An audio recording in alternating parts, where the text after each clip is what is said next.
നിങ്ങളിങ്ങനെ നാരങ്ങ വെള്ളം തയ്യാറാക്കിയിട്ടുണ്ടോ? ഒരു സ്പെഷ്യൽ നാരങ്ങ വെള്ളമാണ് ഇന്നത്തെ റെസിപ്പി. എപ്പോഴും തയ്യാറാക്കുന്ന നാരങ്ങ വെള്ളം ഒരു തവണ ഈ രീതിയിലൊന്ന് തയ്യാറാക്കി നോക്കൂ. നല്ല റീഫ്രഷിംഗ് ആയിട്ടുള്ള ഒരു സ്പെഷ്യൽ ഡ്രിങ്കാണ്. ഹായ് ഡിയർ ഫ്രണ്ട്സ്, ഞാൻ അക്ബർ. വെൽക്കം ടു രുചി ലാബ്. 2 കപ്പ് നാരങ്ങ വെള്ളമാണ് നമ്മൾ തയ്യാറാക്കുന്നത്. അതിനു വേണ്ടിയിട്ട് മിക്സിയുടെ ജാർ എടുത്ത് വെച്ചിട്ട് അതിലേക്ക് പഞ്ചസാര ചേർത്ത് കൊടുക്കാം. ഞാൻ 4 ടേബിൾ സ്പൂൺ ഇട്ട് കൊടുത്തിട്ടുണ്ട്. മധുരം കുറച്ച് മതിയെങ്കിൽ 1/2 ടേബിൾ സ്പൂൺ കുറയ്ക്കാം. ഇതിലേക്കിനി നല്ലൊരു ഫ്ലേവറിന് വേണ്ടിയിട്ട് 2 ചെറിയ സൈസ് ഏലക്ക ചേർത്ത് കൊടുക്കാം. 1/2 ഇഞ്ച് വലുപ്പത്തിലുള്ള വളരെ ചെറിയ കഷ്ണം ഇഞ്ചി ഇതുപോലെ ഒന്ന് സ്ലൈസ് ചെയ്ത് ചേർത്ത് കൊടുക്കാം.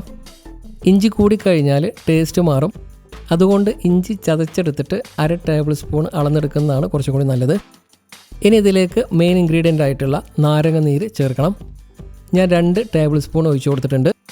2 ടേബിൾ സ്പൂൺ എന്ന് പറയുമ്പം 2 ചെറുനാരങ്ങ വേണ്ടി വരും. ഇതിലേക്കിനി 2 കപ്പ് അഥവാ 1/2 ലിറ്റർ അളവിൽ നന്നായിട്ട് തണുത്ത വെള്ളം ഒഴിച്ചു കൊടുക്കണം. ആദ്യം 1/2 കപ്പ് ഒഴിച്ച് നന്നായിട്ടൊന്ന് അടിച്ചെടുക്കുക. ഇനി ബാക്കിയുള്ള 1/2 കപ്പ് വെള്ളം കൂടി ഒഴിച്ചു കൊടുക്കുക. വെള്ളം ആദ്യം തന്നെ ഒന്നിച്ച് ഒഴിച്ചു കൊടുത്താൽ ശരിക്കും അടിഞ്ഞ് കിട്ടില്ല. കൂടെ തന്നെ 5-6 മാത്രം പുതിന ഇല ചേർത്ത് കൊടുക്കാം. ഇത് ചേർത്ത് കഴിഞ്ഞാൽ ഡ്രിങ്ക്സിന് നല്ലൊരു റീഫ്രഷ്മെൻറ്റ് കിട്ടും. പുതിന ഇല കൂടുതൽ ചേർക്കരുത്, ടേസ്റ്റ് മാറിപ്പോവും. ഇനി 1/4 ടീസ്പൂൺ മാത്രം ഉപ്പും കൂടി ചേർത്ത് നന്നായിട്ടൊന്നുകൂടി അടിച്ചെടുക്കുക. ഇത് റെഡി ആയിട്ടുണ്ട്. ഇനി അരിപ്പ വെച്ച് ഇതുപോലെ ഒന്ന് അരിച്ചെടുത്തിട്ട് 2 ഗ്ലാസ് എടുത്ത് വെച്ചിട്ട് അതിലേക്ക് 2-3 ഐസ് ക്യൂബ്സ് ചേർത്ത് കൊടുക്കാം. ഇനി ഇതിലേക്ക് വളരെ കുറഞ്ഞ അളവിൽ പച്ചമുളക് സ്ലൈസ് ചെയ്ത് ചേർക്കണം. ഒരു പച്ചമുളകിൻ്റെ 4/1 ഭാഗം മാത്രം ചേർത്താൽ മതി. ഇതുപോലെ 4-5 സ്ലൈസസ് മാത്രം ചേർക്കാം. കൂടുതലായി കഴിഞ്ഞാൽ എരിവ് കൂടി പോവും.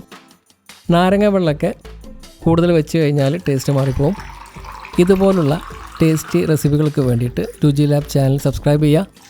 അതുപോലെ തന്നെ വീഡിയോ ഇഷ്ടമായിട്ടുണ്ടെങ്കിൽ ഒന്ന് ലൈക്ക് ചെയ്യുക, മറ്റുള്ളവരിലേക്ക് ഷെയർ ചെയ്ത് കൊടുക്കുകയും ചെയ്യുക.